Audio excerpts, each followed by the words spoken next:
Chapter 12. And a great sign appeared in heaven, a woman clothed with the sun, with the moon under her feet, and on her head a crown of 12 stars.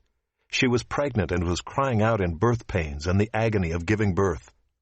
And another sign appeared in heaven. Behold, a great red dragon, with 7 heads and 10 horns, and on his heads 7 diadems. His tail swept down 1/3 of the stars of heaven and cast them to the earth. And the dragon stood before the woman who was about to give birth, so that when she bore her child, he might devour it. She gave birth to a male child, one who is to rule all the nations with a rod of iron. But her child was caught up to God and to his throne, and the woman fled into the wilderness, where she has a place prepared by God, in which she is to be nourished for 1,260 days.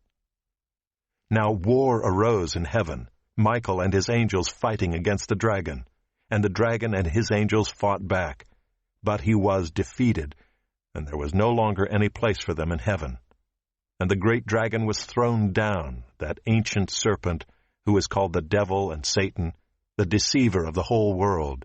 He was thrown down to the earth, and his angels were thrown down with him. And I heard a loud voice in heaven saying, Now the salvation and the power and the kingdom of our God and the authority of his Christ have come. For the accuser of our brothers has been thrown down, who accuses them day and night before our God. And they have conquered him by the blood of the Lamb and by the word of their testimony, for they loved not their lives even unto death.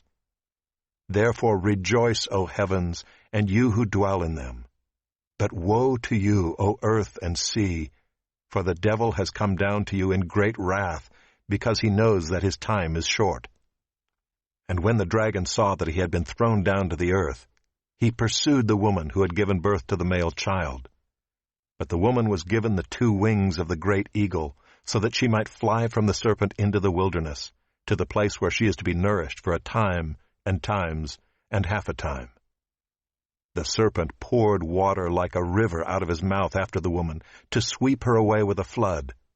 But the earth came to the help of the woman, and the earth opened its mouth and swallowed the river that the dragon had poured from his mouth.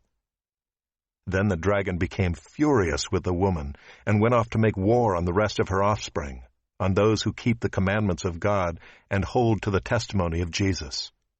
And he stood on the sand of the sea.